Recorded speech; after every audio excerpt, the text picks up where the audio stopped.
اس کی آنکھیں کھلی تو دوپہر کے بعد کا وقت تھا۔ وہ کرسی پر بندھی ہوئی تھی۔ اس نے حیرانی سے اپنے آس پاس دیکھا۔ وہ اپنے گھر کے لاؤنج میں کرسی پر بندھی ہوئی تھی اور سامنے اس کی تائی اور ان کا بیٹا مزے سے بیٹھے کھانا کھا رہے تھے۔ پریشا کا تو دماغ ہی کھول اٹھا۔ یہ کیا بدتمیزی ہے؟ مجھے کیوں باندھ رکھا ہے؟ اور آپ نے کیا کیا ہے میرے ساتھ؟ میں بے ہوش کیسے ہوئی؟ پریشا زخمی شیرنی کی مانند گھر آئی۔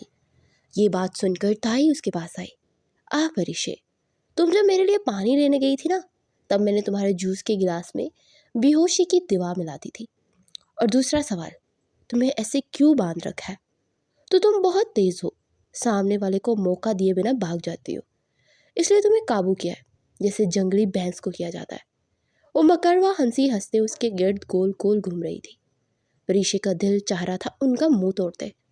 وہ ان کو غصے سے گھور رہی تھی۔ ویسے تمہیں پتہ ہے، تم بالکل اپنی ماں کی کاپی ہو۔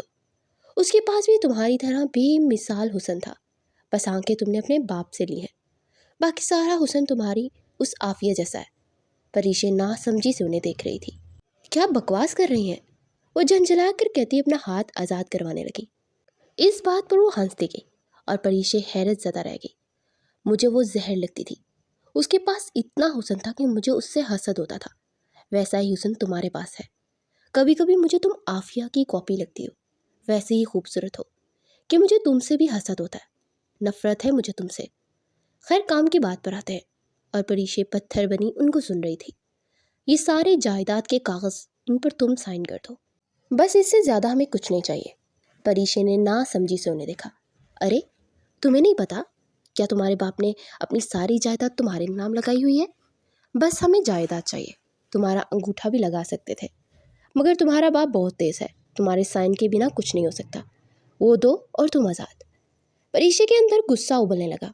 اس کا بس نہ چلا کہ وہ اس عورت کو جان سے مار دے۔ کبھی نہیں، ہرگز نہیں۔ میں اپنے باپ کی سالوں کی محنت تم لوگوں کے حوالے نہیں کروں گی، چاہے کچھ بھی ہو جائے۔ اس جائیداد کے لیے تم لوگوں نے میرے ماں باپ کو مروایا تھا نا، اور ان دونوں کے چہرے لٹھے کی مانند سفید پڑ گئے۔ اب کی بار پریشا ہنسی۔ میں سب جانتی ہوں، تم لوگوں کو کیا لگا تھا؟ مجھے سب پتہ ہے کیا کیا تم لوگوں نے ان کے ساتھ۔ وہ اونچے لہجے میں چیخی۔ تائی کو تو غصہ ہی آ گیا۔ انہوں نے آگے بڑھ کر پریشا کے چہرے پر تھپڑ دے مارا۔ تو تمہارے ساتھ بھی وہی سب ہوگا۔ اگر اپنی زندگی چاہتی ہو تو سائن کر دو۔ انہوں نے پریشا کو گدی سے پکڑا۔ ہرگز نہیں، میں مرنا منظور کر لوں گی، مگر اپنے بابا کی ساری زندگی کی محنت تم لوگ کی جولی میں نہیں ڈالوں گی۔ پریشا کی انا ابھی بھی وہیں تھی۔ تائی کو تو غصہ ہی آیا کہ حد نہیں۔ اچھا تو ٹھیک ہے، میں بھی تمہیں تڑپا تڑپا کے ماروں گی۔ ویسے سنا ہے تمہاری گہرائی والے پانی سے تمہیں فوبیا ہے۔ اور پریشا کا چہرہ سفید ہوا۔ اگلے 10 منٹ بعد ان دونوں نے اسے کرسی سمیت پول میں پھینک دیا۔ پریشا پھڑ پھڑا کر رہ گئی۔ وہ اپنے ہاتھ پاؤں بھی نہیں مار پا رہی تھی اور پول میں ڈوب گئی۔ مگر ان لوگوں نے اسے اب مرنے بھی نہیں دیا۔ اسے ادمری حالت میں باہر نکالا۔ اب وہ دوبارہ وہیں پر لاؤنج میں کرسی پر بیٹھی تھی۔ پریشا کی سانسیں ٹھیک سے نہیں چل رہی تھی، مگر وہ بہادری سے ان جیسے صفاق اپنوں کو دیکھ رہی تھی جن کے لیے دولت سب سے بڑھ کر ہے۔ تائی اس کے پاس بیٹھی ہنس رہی تھی۔ پھر انہوں نے وائر اٹھائی اور پریشا کے بازو پر رکھ دی۔ پریشا کی چیخیں سارے گھر میں گونج اٹھی۔ وہ اسے الیکٹرک شاک دے رہی تھی۔ پریشا نے شدت سے ذوحان مغل کے آنے کی دعا کی۔ کچھ دیر اسے شاکس دینے کے بعد تائی نے دوبارہ وہ پیپر اس کے سامنے رکھے، مگر وہ ہنستی ہوئی نفی میں سر ہلا گئی۔ اگر وہ شیر تھے تو پریشا سوا شیر تھی۔ اسے مرنا منظور تھا، مگر اپنے باپ کی ساری زندگی کی محنت کسی کے حوالے کرنا نہیں۔ تائی کو تو صرف ہر حال میں دولت چاہیے تھی، اس لیے وہ پریشا کو اذیت دے رہی تھی۔ ان الیکٹرک شاک سے پریشا کا دماغ گھوم رہا تھا۔ اس کے کانوں میں کچھ آوازیں پڑ رہی تھی، مگر وہ سمجھنے سے قاصر تھی۔ اس سے زیادہ وہ برداشت نہیں کر سکتی تھی اور وہ بے ہوش ہو گئی۔ دوبارہ اس کی آنکھ رات کے کسی پہر کھلی۔ اس نے دیکھا وہ دونوں نہیں تھے۔ پریشا نے جلدی سے اپنے منہ سے مدد سے پاؤں کی رسی کو کھولا اور پھر پاؤں کی رسیوں کو کھول کے وہ کچن کی طرف آہستہ آہستہ قدموں سے چلتی ہوئی پہنچی۔ وہ تو شکر تھا کہ اس کے ہاتھ سامنے کی طرف بندھے تھے، ورنہ وہ خود کو کھول نہ پاتی۔ پریشا نے جلدی سے سارے چولہے چلا دیے اور پھر وہ ماچس پکڑتی ہوئی کچن سے باہر نکلی، کیونکہ وہ دونوں ماں بیٹا باہر لان میں کھڑے تھے۔ پریشا سیڑھیوں کے پاس آئی اور ماچس کو جلا کر پھینک دیا۔ منٹ کا کھیل تھا۔ پریشا کے خیال سے بلاسٹ کچن سے باہر کی جانب ہونا چاہیے تھا، مگر یہ الٹ ہو گیا۔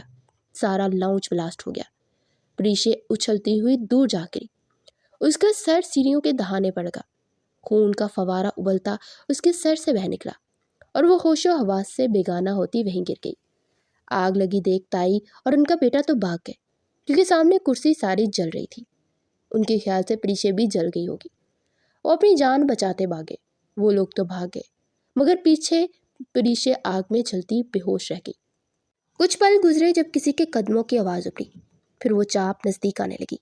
کوئی شخص تھا، سیاہ ہڈی میں، سیاہ بنا اس کی جیکٹ پر 3 لفظ لکھے تھے، ZAM، اور اس کی آنکھیں بوری تھی۔ وہ اس آگ کو پار کرتا پریشے تک آیا اور اس کے نازک وجود کو سیدھا کیا۔ اس کی فراک کا کنارہ آگ پکڑ چکا تھا۔ اس نے وہ آگ اپنے ہاتھوں سے بجھائی اور پریشے کے بال چہرے سے پیچھے کیے۔ اس نے پریشے کے چہرے کو چھوا۔ کتنی نازک تھی، تم تو بالکل سنو وائٹ ہو۔ وہ اس کی کان میں سرگوشی کرتا اسے باہوں میں بھر کر لاؤنج سے باہر نکلا، اور اب اس کا رخ ہاسپٹل کی جانب تھا۔ اگر ہم موجودہ وقت میں کچھ دن پہلے جھانک کر دیکھیں تو یہ مغل ہاؤس کے لاؤنج کا منظر تھا، جہاں پر وہ سارے بیٹھے تھے۔ رزاق صاحب کافی پریشان نظر آ رہے تھے۔ وہ لوگ مسلسل مجھے جان سے مارنے کی دھمکی دے رہے ہیں۔ مجھے اپنی یا عافیہ کی فکر نہیں ہے، مجھے بس پریشے کی فکر ہے۔ اگر مجھے کچھ ہو گیا تو میری بیٹی کی حفاظت کون کرے گا؟ میں اسے کسی مضبوط رشتے میں باندھنا چاہتا ہوں۔ وہ اپنے دوست وقار مغل کے سامنے بیٹھے انہیں اپنی پریشانی بتا رہے تھے۔ وہ دونوں بچپن سے دوست تھے۔ پاس ہی زوہان اور انیلا بیگم بیٹھے تھے۔ لاؤنج کا ماحول کافی سنجیدہ تھا۔ زوہان مسلسل کچھ سوچ رہا تھا۔ انکل، آپ پریشان مت ہو، پریشے کو کچھ نہیں ہوگا، ہم سب اس کی حفاظت کرنے کے لیے ہیں۔ زوہان نے انہیں حوصلہ دینا چاہا۔ وہ مدھم سا مسکرائے۔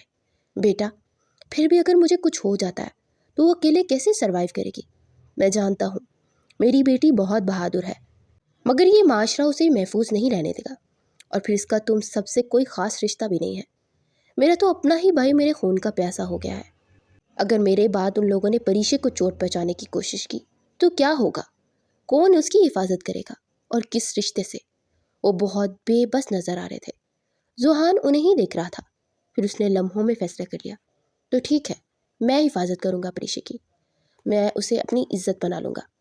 میں پریشے سے نکاح کرنا چاہتا ہوں۔ اس کے الفاظ نے وہاں بیٹھے ہر فرد کو ساکت کر دیا۔ وہ بے حد حیرانی سے زوہان کو دیکھتے رہ گئے۔ لیکن بیٹا، رزاق صاحب نے کچھ کہنے کی کوشش کی، مگر وہ ہاتھ کے اشارے سے انہیں بولنے سے روک گیا۔ بیٹا بھی کہتے ہیں اور پھر بیٹے کی بات بھی نہیں مانتے۔ فی الحال پریشے کی سیفٹی کے لیے بہت ضروری ہے، آپ پریشے سے بات کریں، اگر وہ اس نکاح کے لیے مان جاتی ہے تو میں نکاح کروں گا۔ وہ بہت پرسکون تھا۔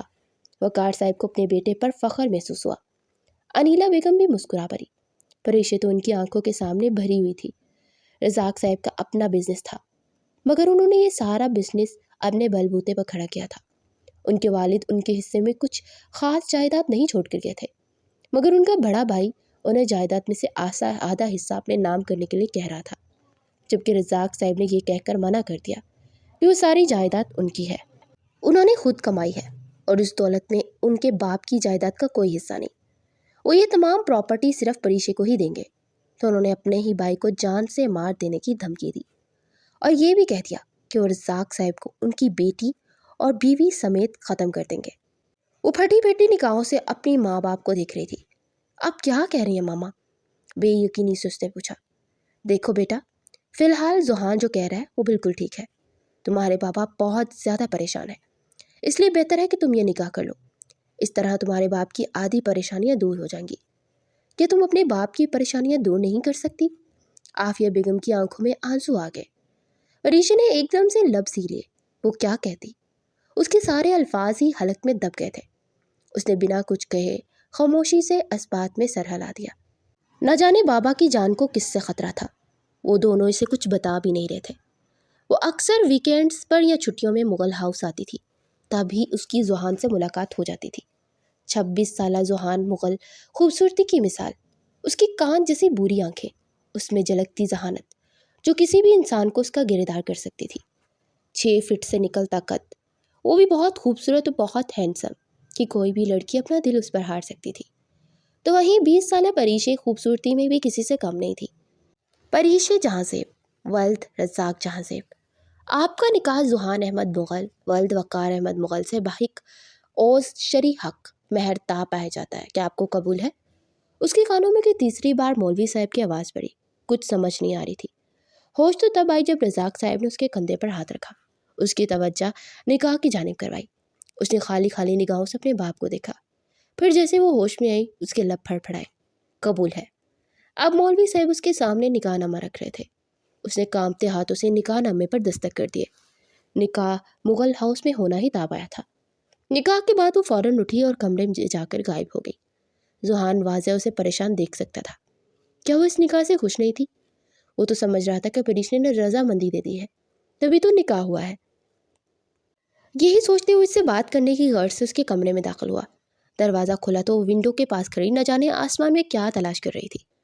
وہ اندر داخل ہوا اور اس کے سامنے ونڈو کی دوسری سائڈ پر جا کر دیوار سے ٹیک لگائے کھڑا ہو گیا۔ پریشے، دھیرے سے پکارا اور پریشے چونکی، ہوش میں آئی، پھر اسے دیکھا۔ کیا تم اس نکاح سے خوش ہو؟ وہ جیسے اپنا خدشہ دور کرنے کی کوشش کر رہا تھا۔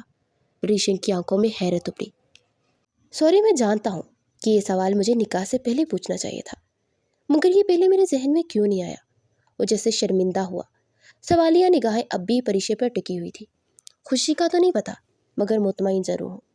لیکن مجھے سمجھ نہیں آ رہی کہ آخر بابا اور ماما مجھ سے کیا چھپا رہے ہیں؟ ان کی جان کو کس سے خطرہ ہے؟ کون ان کو دھمکیاں دے رہا ہے؟ مجھے کیوں نہیں بتاتے؟ کیا میں چھوٹی بچی ہوں؟ مجھے پریشانی ہو رہی ہے۔ وہاں میرے باپ کو جان کو خطرہ ہے اور یہاں میں نکاح کر رہی ہوں، اور پھر آپ تو اتنے بڑے بزنس مین ہیں، آپ کیوں کچھ نہیں کرتے؟ پکڑے ان لوگوں کو جو میرے باپ کو دھمکیاں دے رہے ہیں۔ وہ بے بسی سے ذوحان سے التجا کرنے لگی۔ اس کا اس قدر حق سے ذوحان کو مخاطب کرنا ذوحان کے لبوں پر مسکراہٹ بکھیر گیا۔ فکر مت کرو، وہ جو لوگ بھی ہیں میں بہت جلدی ان کو پکڑ لوں گا۔ میں اسی چیز پر کام کر رہا ہوں، مگر نہ جانے وہ لوگ کہاں جا کر چھپے ہیں، کس بل میں موجود ہے، جو ہاتھ ہی نہیں آ رہے۔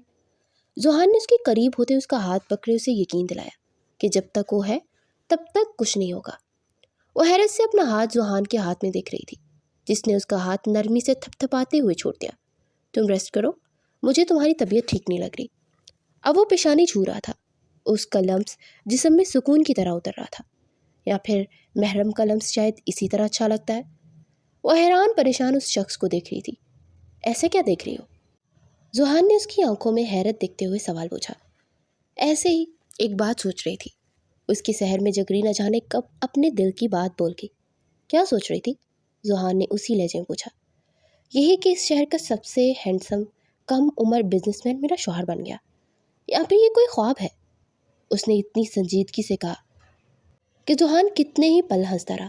یقین کرو ڈیئر وائف، یہی سچ ہے۔ اور اس کے مزید قریب ہوتا اتنا کہ اس کی سانسیں پریشے کو اپنے چہرے پر پڑتی ہوئی محسوس ہوئی۔ وہ گھبراہٹ کے مارے آنکھیں میچ گئی۔ ذوحان نے بہت نرمی، بہت محبت اور بہت عقیدت سے اس کے ماتھے کو لبوں سے چھوا، پھر اس کا گال تھپ تھپایا اور وہ کمرے سے باہر نکل گیا۔ جیسے اس کی کلون کی خوشبو کچھ کم ہوئی تو پریشے نے ڈرتے ہوئے آنکھیں کھولی۔ وہ جا چکا تھا۔ اس نے گہری سانس لی۔ یہ شخص تو لمحوں میں سامنے والے کو ہپنوٹائز کر سکتا تھا۔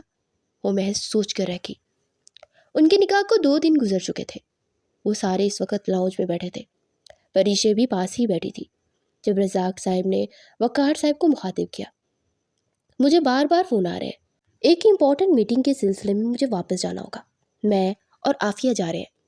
ان کی بات سنتے پریشے حیران ہوئی۔ اور بابا میں؟ اس نے بے حد بے یقینی سے پوچھا۔ اس سے پہلے رزاق صاحب کچھ کہتے وہ بول اٹھا۔ تم کچھ دن یہی رہو، تمہارا یہی رہنا بہتر ہے۔ اس نے حیرت سے ذوحان کو دیکھا، پھر بنا کچھ کہے اس بات میں سر ہلایا۔ وہ ان لوگوں سے کیا بحث کرتی۔ کچھ دیر بعد ہی عافیہ بیگم اور وقار صاحب چلے گئے اور وہ اپنے کمرے میں بے بسی سے چکر کاٹ رہی تھی۔ دل عجیب سے انداز میں دھڑک رہا تھا۔ اس کا موبائل مسلسل بج رہا تھا۔ کتنی ہی دیر وہ موبائل کو اگنور کرتی رہی، پھر جب بس ہو گئی تو موبائل تک آئی۔ اسکرین کو دیکھا تو اس کے بابا کا فون آ رہا تھا۔ پریشے کے لبوں کو مسکراہٹ نے چھوا۔ اس نے مسکراتے ہوئے کال اٹھائی اور موبائل کان سے لگایا۔ بابا کیسے ہیں آپ؟ کہاں پہنچے؟ اس نے بےتابی سے سوال پوچھا، مگر سامنے سے جو کہا گیا اور پریشے کے حواس جھنجھوڑ کے رکھ گیا۔ الفاظ تھے کہ پگھلا ہوا سیسا جو کسی نے پریشے کے کانوں میں انڈیلا۔ اس کے ہاتھوں سے موبائل چھوٹ کر زمین بوس ہوا۔ وہ پھٹی پھٹی نگاہوں سے اپنے ہاتھوں کو دیکھ رہی تھی۔ ایسا نہیں ہو سکتا، یہ نہیں ہو سکتا۔ وہ عجیب بے بسی سے بڑبڑا رہی تھی۔ کتنی دیر بعد اس کے ساکت جسم میں حرکت ہوئی۔ اس نے خود کو حرکت دی اور کمرے سے باہر بھاگی۔ وہ جو سیڑھیاں تیزی سے اترتے نیچے جا رہی تھی، اچانک سامنے سے آتے زوہان سے ٹکرائی، اور اس سے پہلے کہ اس سیڑھیوں پہ زمین بوس ہوتی، زوہان نے اس کی کلائی پکڑے اپنی جانب کھینچا۔ وہ اس کی کشادہ سینے سے جا ٹکرائی۔ ریلیکس، کیا ہو گیا؟ کہاں بھاگی جا رہی ہو؟ اسے پریشان دیکھے نرمی سے بولا۔ اسے دیکھتے ہوئے پریشے سارے ضبط کھوتی اس کے سینے سے لپٹتی ہچکیوں سے رونے لگی، اور اس کا اس طرح رونا زوہان کے اعصاب پر بم کی طرح پھٹا۔ پریشے، کیا ہوا ہے؟ کیوں رو رہی ہو؟ اس نے بہت محبت سے پوچھا۔ زوہان، وہ ماما پاپا وہ چلے گئے۔ وہ چلائی، کیا کہہ رہی ہو؟ وہ واپس آ جائیں گے نا؟ زوہان نے اس کی غلط فہمی دور کرنی چاہی۔ وہ نفی میں سر ہلا گئی۔ نہیں، ان کا ایکسیڈنٹ ہوا ہے، مجھے ابھی فون آیا تھا، وہ دونوں مجھے چھوڑ کر چلے گئے۔ ایسے کون کرتا ہے بھلا؟ پلیز کچھ کرے، انہیں واپس لے کر آئے، میں ان کے بنا مر جاؤں گی۔ وہ زوہان کی شرٹ مٹھیوں میں دبوچے ہنسیانی سی چیخی کہ زوہان کا دماغ لمحوں میں گھما۔ ریلیکس، مجھے بتاؤ کیا ہوا۔ اس کی آدھی ادھوری بات وہ سمجھ نہ سکا تھا۔ ابھی مجھے فون آیا کہ ماما اور بابا کا ایکسیڈنٹ ہوا ہے، وہ دونوں نہیں رہے۔ اس کے سینے سے لگی وہ ہچکیوں سے رو رہی تھی، اس کا سارا جسم لرز رہا تھا، اور کسی نے زوہان کے سر پر سارے بنگلے کی عمارت دے ماری۔ وہ سارے کا سارا ساکت ہو گیا۔ ہوش تو تب آئی جب اس کی باہوں میں وہ جھول گئی۔ پریشے، اس کا گال تھپ تھپا رہا تھا، مگر پریشے کے اندر باہر ایک سناٹا چھا گیا۔ رزاق صاحب اور رافیہ بیگم کی موت کو 4 دن گزر گئے تھے۔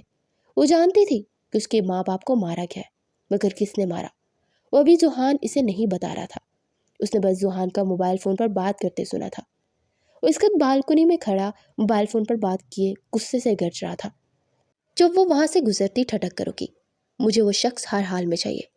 اس بات سے فرق نہیں پڑتا کہ وہ پریشے کا تایا ہے، وہ بائی نہیں، قاتل ہے، اور میں اس شخص سے رزاق انکل کی موت کا بدلہ لے کر رہوں گا۔ میں اس شخص کے ہاتھ پاؤں سلامت نہیں رکھوں گا۔ میں اس شخص کو اس قدر اذیت سے ماروں گا کہ وہ یاد رکھے گا اس نے کس کے ساتھ پنگا لیا تھا۔ اور پریشے ساکت رہ گئی۔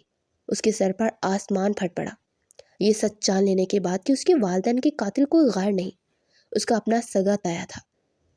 وہ لوگ اس وقت رزاق صاحب کے گھر میں تھے، اور اس وقت اپنے کمرے میں بیٹھی تھی، جب کمرے کا دروازہ کھلا اور انیلا بیگم کمرے میں داخل ہوئی۔ پریشے، اس کے پاس بیٹھتے ہوئے دھیرے سے پکارا۔ پریشے نے خالی نگاہوں سے انہیں دیکھا۔ مجھے لگتا ہے اب ہمیں گھر چلنا چاہیے، تم بے شک اپنا کچھ ضروری سامان لے لو۔ انیلا بیگم کی بات سنتے پریشے کا دماغ گھما، اور اس نے خالی نگاہوں سے انہیں دیکھا، پھر نفی میں سر ہلایا۔ مجھے کہیں نہیں جانا آنٹی، مجھے اس گھر میں رہنا ہے۔ یہ گھر میرے ماں باپ کا ہے، یہاں پر ان کی بے شمار یادیں جڑی ہیں، میں یہاں سے کہیں نہیں جا سکتی۔ اس کی حالت کسی ادمرے شخص جیسی لگ رہی تھی۔ اس نے افسوس اور تکلیف سے پریشے کو دیکھا۔ لیکن بیٹا، تم یہاں اکیلی کیسے رہو گی؟ اور زوہان، وہ کبھی تمہیں یہاں اکیلا چھوڑ کر نہیں جائے گا۔ انہوں نے پیار سے اسے ہینڈل کرنا چاہا جب پریشے کے چہرے پر ناگواری آئی۔ زوہان کون ہوتا ہے مجھے روکنے والا؟ یہ میرا گھر ہے، مجھے کہیں نہیں جانا۔ اس بار وہ تلخی سے بولی، لہجہ نہ چاہتے ہوئے بھی اونچا ہو گیا۔ انیلا بیگم نے سمجھنے والے انداز میں سر ہلایا اور بنا کچھ کہے کمرے سے باہر نکل گئی۔ ان کے جانے کے کچھ دیر بعد ہی زوہان کمرے میں داخل ہوا، اور وہ ابھی بھی اسی پوزیشن میں بیٹھی تھی۔ پریشے، چلو اٹھو، گھر چلتے ہیں۔ اس نے بھی اسی محبت سے کہا۔ مجھے کہیں نہیں جانا، یہی میرا گھر ہے، مجھے صرف یہی رہنا ہے، یہاں پر میرے والدین کی خوشبو ہے، خدا کے واسطے مجھے اس جگہ سے دور مت کرے۔ وہ بے بسی سے تڑپتے ہوئے بولی۔ زوہان نے دوبارہ کوئی بحث نہ کی۔ وقار صاحب اور انیلا بیگم واپس چلے گئے، مگر وہ یہیں پر موجود تھا۔ اس کے ساتھ وہ کم سے کم پریشے کو اس حالت میں اکیلا نہیں چھوڑ سکتا تھا۔ ویسے بھی اتنے بڑے گھر میں وہ اکیلی تھی۔ جن لوگوں نے اس کے والدین کو مارا تھا، وہ لوگ اس پر بھی حملہ کر سکتے تھے، مگر زوہان سوچ چکا تھا کہ وہ رزاق صاحب کے بائی کا نشان اس دنیا سے ہی غائب کر دے گا، وہ ان کو نیست و نابود کر دے گا۔ 1 ہفتہ مزید گزر گیا۔ اس نے پورے 1 ہفتے پریش کو ذرا بھی تنگ نہیں کیا، نہ ہی اس کے کمرے میں زیادہ گیا، مگر اس کے کھانے پینے کا خیال رکھ رہا تھا۔ ملازمہ کے ہاتھ روز اس کے لیے کھانا بھجوا دیتا۔ اسے کسی ضروری کام سے 2 گھنٹے کے لیے آج آفس جانا تھا۔ وہ پریشے کے پاس بیٹھے اسے بتا رہا تھا کہ تم پلیز گھر میں ہی رہنا، کہیں باہر مت جانا، بس 2 گھنٹے میں واپس آ جاؤں گا، اپنا خیال رکھنا، پریشان نہیں ہونا۔ پریشے نے خالی نگاہوں سے اس بات میں سر ہلایا اور پھر چلا گیا۔ اس کے جانے کے آدھے گھنٹے بعد ہی پریشے کی تائی اور ان کا بیٹا گھر میں داخل ہوئے، اور وہ اس کے سامنے بیٹھے تھے۔ نہ جانے ملازمہ کہاں چلے گی، ابھی تو یہیں پر تھی۔